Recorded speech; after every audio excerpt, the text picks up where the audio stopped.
Hey, it's Dr. Kate Walker, and welcome to our Thursday 30 live video. So I don't know, that's weird. It's like video sounds pre-recorded, live is not. So anyway, but here I am, and here you are. Thanks for joining me. Today is all about how to market your cash-based practice.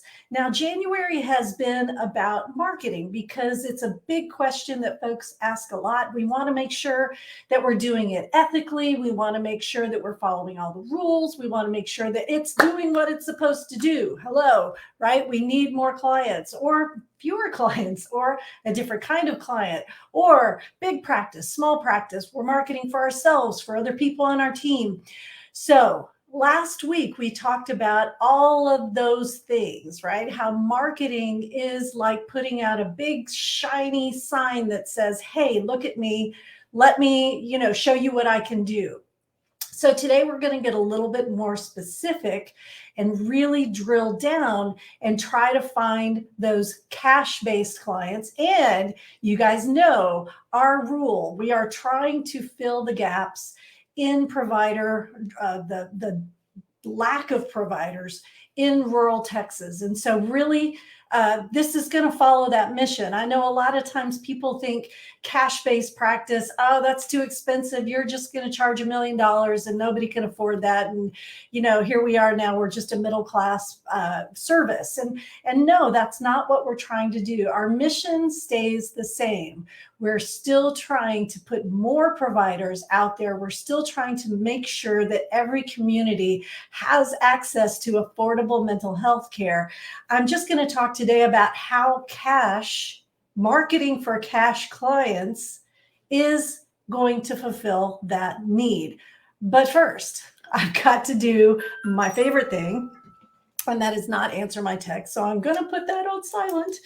I'm going to talk to the people who just joined us today. Do you realize we have 22 new badasses who just joined Texas Counselors Creating Badass Businesses? I'm so excited about this group. We're approaching 2,000 members of this group since we started less than 2 years ago. That tells me that I've got everybody from grad students to new LPC associates to seasoned professionals to supervisors looking for ways to stay in business, not get in trouble, develop good systems, develop effective marketing things, and just hang out with other badasses, right? I mean, I know I like hanging out with you guys. I like being able to give you resources. So let's welcome the new folks. We've got Whitney Cisneros, Jordan Favor, Erica Kane, Jody Restrepo Arrego, Jackie Andrews, Peaceful Erica, Shelly Novak Thompson, Noelle DeBella, Kristen Bolton Kuliboth, Angela Braden, Rebecca Sanchez, Nan Rims, Selah Counseling Services Fort Worth, Eunice Martinez Herman, Shay, Ethan Smitherton, Keith McLeod, Renee Brown, Amber Harris, Kimberly Watts Hoggett, Renee Melman, and Susie Castillo. Welcome, welcome, welcome. Now let's get to work. Now, just a few reminders. I will put in the comments below the links that I'm going to talk about today. Please note on my little ticker here across the bottom, we've got a lot of stuff coming up. The ticker is good for me because it saves some time. I don't have to do all the commercials, but I am going to post the links to the rural Zoom call at 4 o'clock today. I'm also going to post a link to a guide that I've developed, which is I think it's an essential guide. There we go. What am I doing here? Come on, Kate. There we go. An essential guide for folks who are going to go into private practice. I know Blaine Hummel posted in our lemonade stand yesterday. He's amazing. He's an attorney. Please go to his training. This is a guide. This is something you can download that can help you be a successful self-employed practice owner. So this is the essential guide that I've got. Again, I'm going to put the link below so you can all grab that for the self-employed mental health professionals and supervisors. So not only for you newbies who are going to be self-employed, but for the amazing, wonderful people who may be supervising you. The other thing I'm going to post in our link below, we are having another practice grant drawing this spring. And I know you guys want to know more about that. So I will post the link there as well. So Cash-based practice, fight me. I want to hear your fears, post them. What scares you about starting a cash-based practice? Y'all, I stalk the other feeds. I am able to see your comments in all the groups, from the DFW Counseling Associates to Mexico, our New Mexico, El Paso therapists, to even LPC Associates of Texas. I stalk your group. I am able to see the things you guys are afraid of. And I know that sometimes thinking about starting a cash-based practice, it's intimidating because everybody's got it in their brain that insurance is easier, or insurance, I won't have to market as much, or insurance is going to make me more affordable or more accessible to the masses, which, God bless you. That's wonderful. I want you to feel that way. I want you to think about your practice as something that's going to be accessible to the most people. So here's my point, right? So if I had my little sign and I had my little, table, and I'm sitting here and you're sitting across from me, if you're going to make $80 an hour, why don't you just charge $80 an hour? So when you decide to get paneled by insurance, one thing you have to understand is it's different rates for different demographics. It's because there's a different level of saturation in certain communities. So for example, if you had Joe's Counseling Insurance, right? And you were trying to set up shop in the Woodlands, Texas, but Joe's Counseling Insurance has 14 billion providers on their roster for the Woodlands, Texas. They may not pay as much, or they may not take you on at all because their market for that area is saturated. Now we're all, those of us who are virtual, are trying to scramble, trying to figure out, okay, what is our demographic? Where are we located? What region are we in?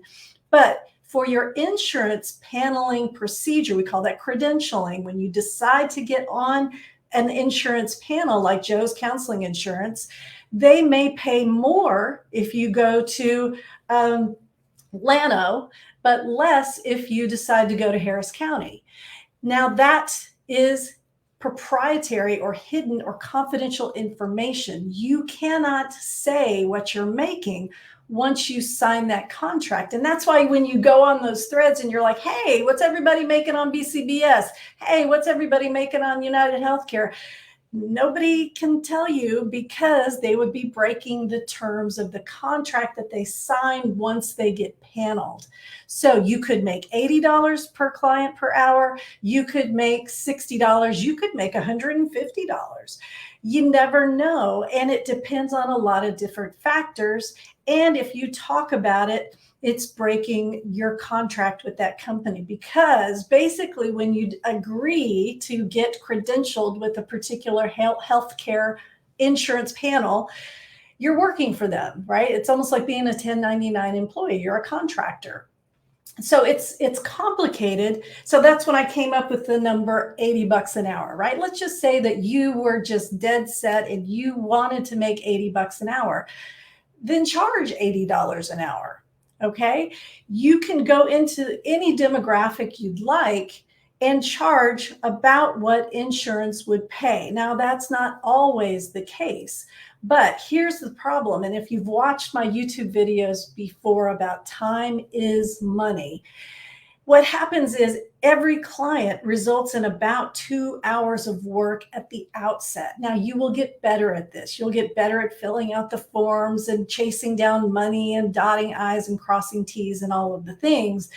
But initially, every single client you see for 1 hour is going to take about an extra hour of work, because you're going to have a particular kind of note, a particular kind of system. You're going to have to file in order to get paid.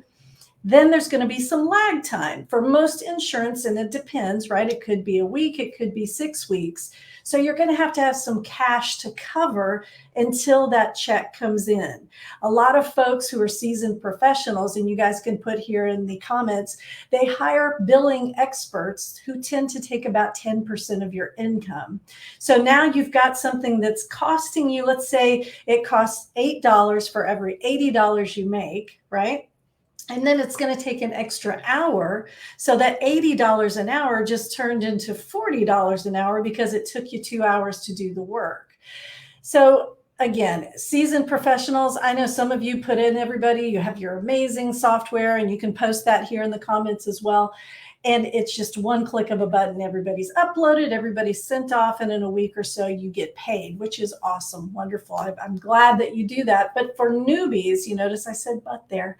But for you newbies, those of you thinking about going into private practice and you're getting enticed by our call to head to West Texas, think about what a family of 5 would do when they are, what they would order if they were ordering a large pizza. Okay, go with me for a second, right? So they're ordering a large pizza. Family of 5, they might actually order 2 large pizzas.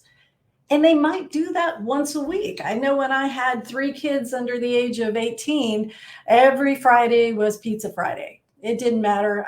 I wasn't cooking on Friday night. I had a full-time job, all the things. And I ordered 2 large pizzas on Friday night to feed my family. And so it was about probably $60 back in the day. So you can charge $60 an hour and know that you're staying within the demographic and the price of 2 large pizzas in the community where you're being called to serve. And that's just one way to do it. Another way is to download Google Poverty Standards, the 2021 Federal Poverty Standards. And you can look at, and I can describe this to you. It's in one of my YouTube videos, so you can look that up. But just take a second and Google Federal Poverty Standards, and you can see what the average family is making that is considered to be in poverty. So a family of 1 makes this, a family of 2, a family of 5, a family of 6. This is what's considered poverty level. So you have a way, if you're getting called into these communities, to even set up a sliding scale system based on their income. Remember my example, and if you go to the Kate Walker Training page, I posted an article about medical professionals who are turning to this cash-based model, charging $60 for a Band-Aid or an X-ray, right? So if they can do it, we can do it. Here's the difference, folks, and this is going to turn a lot of people the wrong way. Sometimes with, well, I'm not even going to kneecap that. With a cash-based practice, you focus on intakes. All right, I'm going to say that again. With a cash-based practice, you're focusing on intakes compared to when you're on insurance, and many of us focus on a census. Now, a census means you're looking at how long a client is staying with you. So you're actually setting a number for you or your teammates. Well, our clients need to stay with us at least 10 sessions. Well, where does that number come from? Who decides that? Is it, it's sometimes the insurance will be like, cha-ching, all right, you got 10 counseling sessions. I know that's awesome when I want to go to counseling and use my insurance. When they approve me for 10 sessions, I'm like, glory, hallelujah, I got 10 sessions. But that doesn't mean I have to use them all. What if I feel better in 2 sessions? What if I feel better in 5 sessions? This is where that dual role of being a counselor and a business owner can conflict, right? Because even if it's subconscious and we're thinking, well, I really think this person needs to stay 10 sessions. Or if I have a big practice, I think everybody needs to have at least 10 sessions in order for a client to feel better. Show me the data. I want to see the data. So as a solution-focused, brief, strategic family therapist, I know that's a lot of names, but that's what I am. I look at, okay, how many sessions can I deliver? Right? I'm delivering a service just like I would deliver a pizza. And what can my client expect from those sessions? Now, in my YouTube videos, I talk about the 10-minute consultation, what that looks like, how to talk to your potential client in a way that they understand, hey, look, I need at least 3 sessions to do my best work. Or, hey, couples, I need at least 4 sessions to do my best work. 3 or 4 sessions, that's an intake. You can put that in your paperwork. You can put that in your service agreement so folks understand that this is about how long you need in order to deliver your best work. I'm not even getting into the No Surprises Act, but you can kind of see where I'm headed there, can't you, right? You're putting in your service agreement, expect the first 3 to 4 sessions to be this getting to know you process. If you feel great after 4 sessions, awesome, good job, good on you, good on me, see you down the road. That's very different from counseling is this mysterious thing. It's dependent on this and this and this, and who knows how long it'll take. And that, you know what, let's just plan on 10 sessions. Okay, I know none of us say that. And caveat too, I do recognize that there are severe mental illnesses that will require lifelong counseling, okay? I'm not talking about that. In fact, if that is your specialty, if you're specializing in chronic mental illness that is severe and impacting all the things we used to call Axis 4, right? All the things job, relationship, health, and freedom, then absolutely, if you're going to get paneled on insurance, you're doing your clients a favor because it can be a lifelong struggle. I'm talking to you if you're looking at not doing insurance, right? So number one, if you don't want to get paneled on insurance, if you're getting excited by my idea of being a cash pay and saving the world with better therapy, then your focus may not be those folks with chronic mental illness. That's okay. You can still go into these rural communities and partner with insurance-based therapists, and you guys can feed off each other, feed each other clients. And we can talk about that more when we talk about referrals. Referring is a skill, and having a good referral list for clients who aren't suitable for brief therapy is an awesome thing. It's a good thing. So I've told you a couple of things. First of all, cash-based can be affordable. Cash-based is based on marketing intakes, not maintaining a census.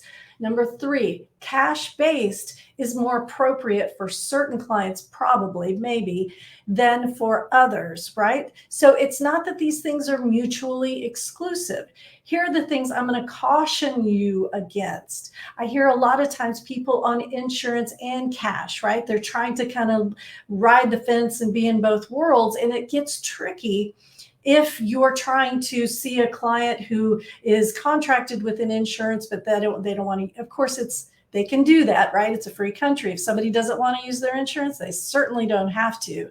It's when you're trying to entice them not to use their insurance that it could get dicey, right? So if you're new, if you're a grad student, if you're starting out and you're thinking, okay, you know what, I just kind of want to get this going. I want to serve as many people as I possibly can. I want to get out into the community. Number 1, Google federal poverty standards. Number 2, decide where you want to practice and see what, and I'm going to be silly again, but I'm not silly. I'm actually serious about this. This is the research I did when I started my nonprofit, Ann's Place.